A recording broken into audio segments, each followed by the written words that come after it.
One of the band's biggest hits, 11 years ago. The Manic Street Preachers and A Design for Life. This is Links FM. As I mentioned earlier on, they don't often do radio interviews, but we're very lucky to have them here today. James and Nicky from the Manic Street Preachers. Hello there. Hi guys, good to have you along today. This is the first single in, 2 and a bit years, isn't it? It is, yeah, 2.5 years, you know, it feels like we've been away for quite a long time. It's amazing when you look back at the long history of the Manic Street Preachers. First single, 15 years ago, wasn't it? First top 20 single. First one on the major label. Yeah, absolutely. And I was looking back at the chart of that time, and it's interesting. Not many of the artists who were around then have actually still, made it to this day. Simply Red were in the chart at the time. Kylie was in the chart. Bryan Adams in the chart, and also Genesis, of course, who are reforming for their tour later this year. They were in the chart too with I Can't Dance. But apart from that, all the other acts have gone. So you must feel. It does feel good. I mean, there's not all the contemporaries in terms of the kind of alternative rock that we were making, There's very few. I guess Radiohead is just about hanging in there, and Damon, stroke Blur, sort of still together in a funny kind of way. But apart from that, like you said, a lot of them have actually split up and reformed, but we've just kept plugging away just because we just enjoy it so much, If we didn't enjoy it, then we wouldn't be here. Now, the last album for you was Lifeblood back in 2004. So, does the writing start from the moment you actually put the last album to bed?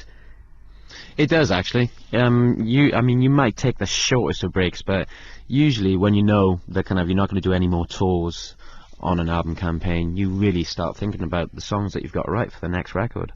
Okay, the title is interesting, Send Away the Tigers. There's a Tony Hancock connection, I hear. Yeah, it's just a quote he used to use when, it's just depression and his alcoholic demons used to creep up on him. And I think we've been racked with self-doubt as a band over the last 6 or 7 years, not knowing what direction to follow and to reinvent ourselves. And so it's just that duality of saying, just clear head, get rid of the doubts, send away those tigers and kind of do what you do best. Now, I've not been in a position to actually hear the new album yet, so all I've got here is a list of the tracks on the album.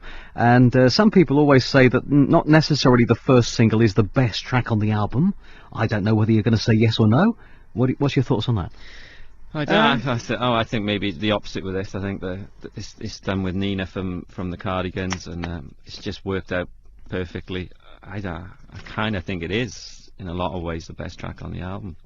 This is interesting because you're working with someone else on this single, so I suppose in a way it's quite difficult for you to do the single, to recreate it in a TV studio over and over again when you haven't actually got Nina there by your side all the time. Or maybe there's a deal there that, is she going to be around during this single? Well, we haven't really had to experience it yet. And in rehearsals I've been pretty much singing my part and Nina's part.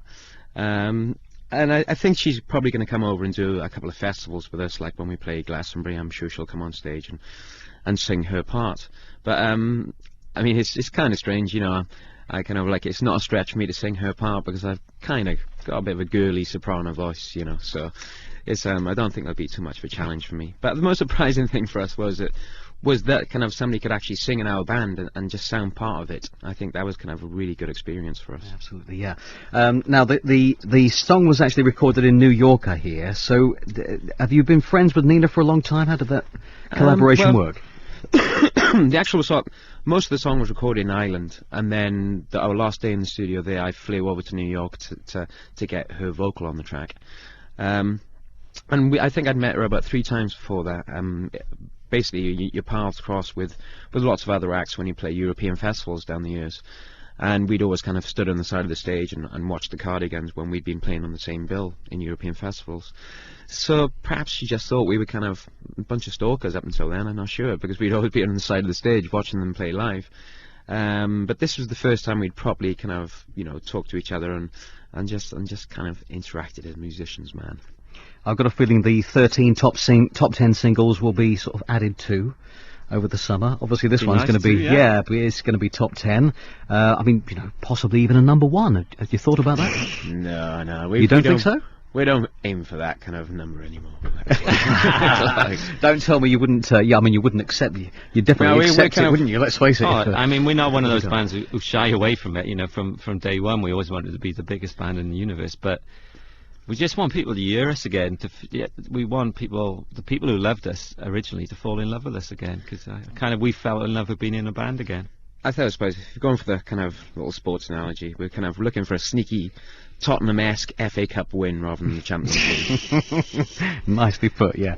Okay, well, James and Nicky, I wish you the best of luck for this single. Your Love Alone Is Not Enough. We're just about to hear it. Thanks, Cheers, guys. Mate. Cheers. Thanks a lot.